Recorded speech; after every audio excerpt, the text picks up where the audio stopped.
Saint-Pierre-de-Chartreuse, les Essarts et Creux de la Neige, de nouveau accessibles avec leurs 4 téléskis.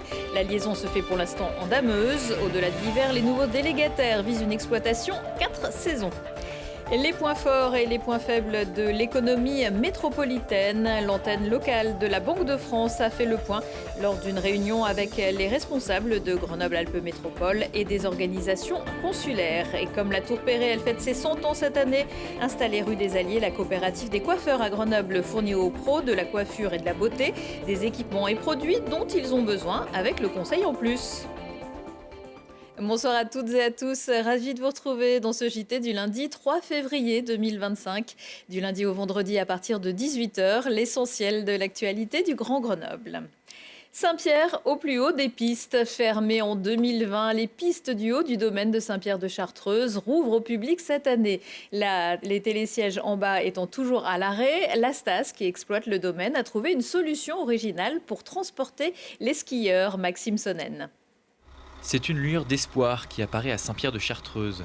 Alors que beaucoup de stations de ski de moyenne montagne se heurtent à des risques de fermeture, celle qui se trouve sur les secteurs des Essarts et du Creux de Neige, au contraire, vient de réouvrir 5 ans après l'arrêt des télésièges. Ouais, ça fait du bien. Ça fait du bien surtout de retrouver une station près de chez soi et surtout emblématique comme celle-ci.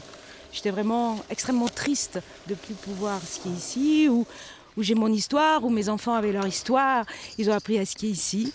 Et là, je trouve génial qu'il y ait des gens qui reprennent le flambeau, qui fassent des efforts et qui nous permettent de reskier un petit peu. Benoît Coq et Fabien Baul, 2 natifs de la région, sont responsables de cette réouverture inattendue. Ensemble, ils ont créé l'entreprise Lastas et ont récupéré les droits d'exploitation des remontées mécaniques auprès de la communauté de communes. Le projet n'en est qu'à ses débuts et pour l'instant, l'accès aux pistes se fait grâce à une dameuse. Les allers-retours, on n'en fait pas des masses, hein. On va en faire... Les grosses journées, on va peut-être en faire 3, et puis les petites journées, on en fait 1, et après on a énormément de gens qui montent en ski de randonnée et qui prennent un forfait directement là-haut. L'entreprise est consciente que cette stratégie n'est pas tenable écologiquement et économiquement. C'est une solution dite pansement pour faire tourner la station avant de pouvoir ouvrir l'ancien télésiège de la CIA qui nécessite encore des réparations. On préfère faire tourner une dameuse qui transporte 20 personnes pour lui faire 5 minutes de trajet. Il faut juste 5 minutes pour monter jusqu'à notre téléski, plutôt que d'envoyer ces 20 personnes chacun dans leur voiture dans des stations qui sont souvent très très loin, à plus d'1h30, 2 heures de route de chez nous. Mais le projet ne s'arrête pas là. L'objectif est de transformer le domaine skiable sur plusieurs années pour l'adapter à du 4 saisons. À terme, il est prévu d'installer des tyroliennes, des trampolines, des parcours de mountain bike, de dévalcarte ou encore de tumbling pour rendre la station attractive sous toutes les météos. On ne part pas dans l'idée de faire du ski ad vitam aeternam. On a conscience que la neige c'est une denrée très rare. On ne forcera pas à venir skier coûte que coûte. Si les conditions ne le permettent pas, on fermera notre station tout simplement. On est en train de vraiment transformer le modèle économique d'une station de ski sur Saint-Pierre-de-la-Chartreuse. Tous les habitants des environs soutiennent l'initiative. Certains commerces avaient dû fermer avec la fin de la station il y a 5 ans et son retour va pouvoir ruisseler à nouveau sur toute l'économie locale. Ça commence tout juste et on voit déjà que la fréquentation a commencé à augmenter. Ouais. Et pour nous, on sent qu'il y a une activité qui est en train de démarrer et c'est toujours bien pour tout le monde ici. Voilà, il y a un réel engouement autour de ça vis-à-vis de tous les commerces. Il n'y a pas que nous, commerces de sport. La boulangerie a aussi, la supérette a aussi, eux aussi ont leur place à prendre dans cette activité économique, bien sûr. Pour l'instant, les finances sont assurées par les entreprises des 2 associés. Plusieurs investissements extérieurs se profilent déjà pour pérenniser le projet et peut-être en faire un exemple pour tous les acteurs de la montagne. L'objectif du duo, c'est donc de pouvoir ouvrir à Saint-Pierre en hiver quand les conditions s'y prêtent et pour le reste des 4 saisons du 1er mai au 1er novembre. Il est rare de voir Martin Fourcade abandonner, mais le multiple champion du monde et olympique de biathlon, qu'on a longtemps croisé sur les pistes du Vercors, retire sa candidature à la présidence du comité d'organisation des JO d'hiver 2030 dans les Alpes. Dans un courriel envoyé ce lundi aux différentes parties prenantes du dossier, il explique que les désaccords restent trop nombreux pour pouvoir envisager sereinement cette mission. Le sextuple champion olympique avait le soutien du mouvement sportif et de l'État, mais pas de Laurent Wauquiez et Renaud Muselier. Le risque d'un conflit ouvert avec les Marc Audelot et Rossignol qui soutiennent Martin Fourcade est aussi évoqué. Le COJOP doit être installé le 18 février. 80 actions pour conjuguer économie et écologie. C'est le programme de la stratégie économique Grenoble-Alpes 2030 de la métropole.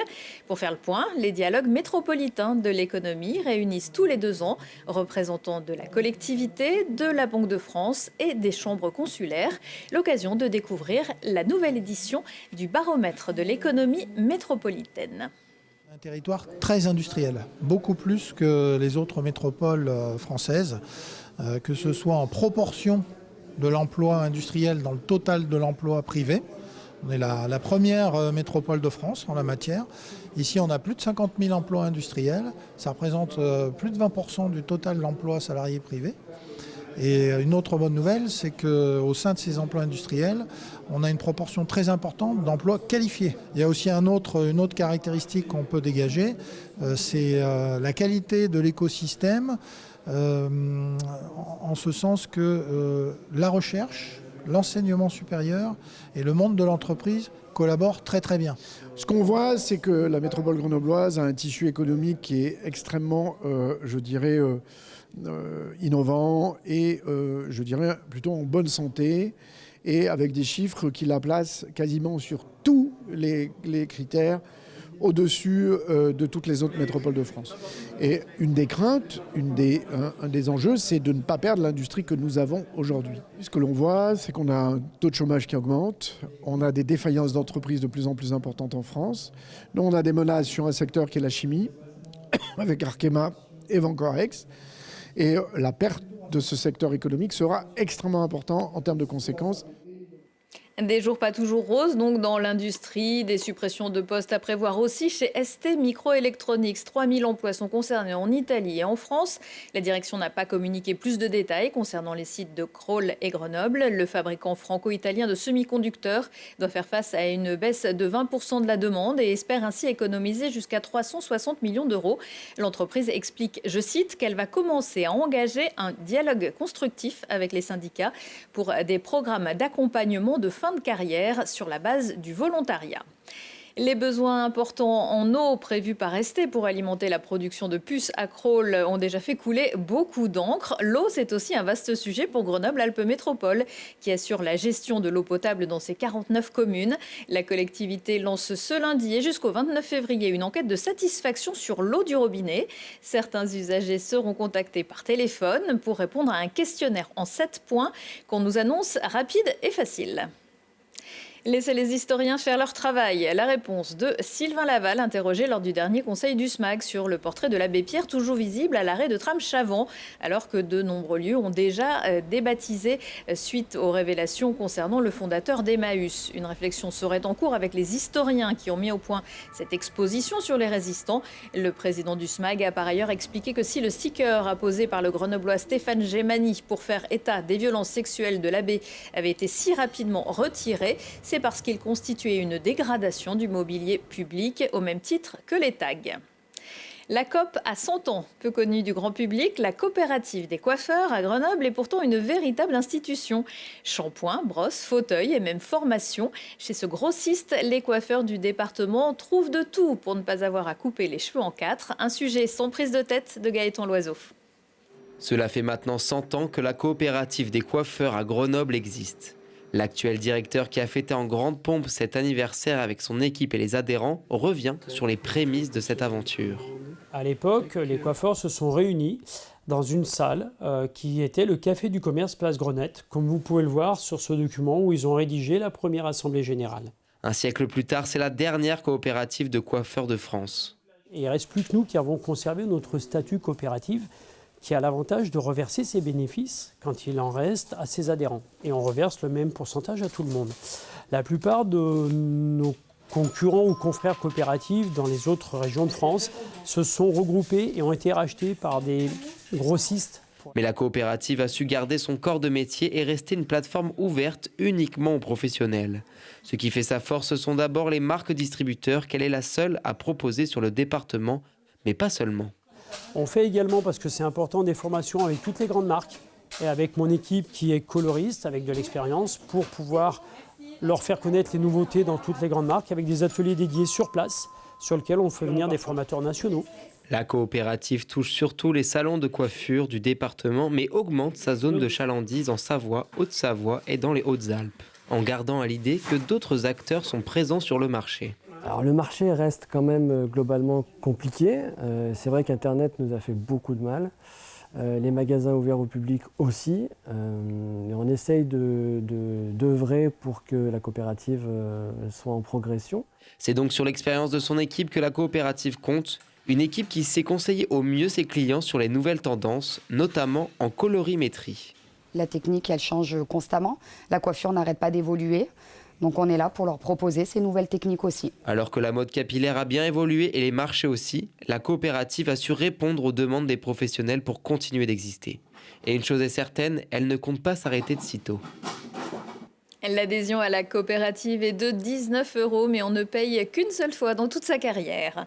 Dans l'agenda, venez soutenir la Bobine, la salle de musique et autres activités du parc Paul Mistral qui garde le cap avec ses mardis apéro-mix placés la semaine dernière en redressement judiciaire par le tribunal de Grenoble. L'association bénéficie d'une période d'observation de 3 mois pour redresser la barre. C'est le collectif d'artistes grenoblois La Fièvre qui s'est donné pour mission de promouvoir les cultures hip-hop et afro-descendante qui sera aux platines ce mardi soir. Longtemps la nuit, une pièce à voir au théâtre 145 de Grenoble mardi soir. Rescapé du génocide au Rwanda, Arsène participe à un atelier d'écriture avec Suzanne. Dans sa valise, il exhume une multitude de souvenirs jusqu'ici enfermés et parvient à mettre des mots sur son passé et à soigner ses blessures. Et si les souvenirs d'Arsène aidaient Suzanne à réveiller les siens. De la danse à la rampe des Chirolles avec Antipode. Après Phoenix, la compagnie Grenade est de retour avec un programme éclectique composé de 4 pièces aux antipodes les unes des autres. Elle renoue ainsi avec l'essence même de son travail, ouvrir le corps et le mental des danseurs vers de nouvelles voies chorégraphiques. Après ce JT, retrouvez sur le plateau du Sport Express le nouvel entraîneur du GEF 38, Franck Rizzetto. Les footballeurs grenoblois qui ont gagné leur match à Rodez vendredi. Et en hockey, Lucille Dailly reviendra également sur la victoire des Brûleurs de Loup contre Bordeaux et la défaite contre Briançon. Retour de l'actu dans 1 heure et en replay sur télégrenoble.net. On se quitte avec ces belles images de la Belle Étoile, la course de ski alpinisme qui se déroulait ce week-end au Sept-Lô, sous le soleil et sur les pentes enneigées de Beldon. Ce sont Mathéo Jacquemot et Samuel Eki qui se sont imposés chez les hommes. Victoire chez les femmes de Candice Bonnel et Lorna Bonal. C'était la 22e édition et pour savoir si le beau temps va durer, la météo dans une poignée de secondes. Excellente soirée à tous.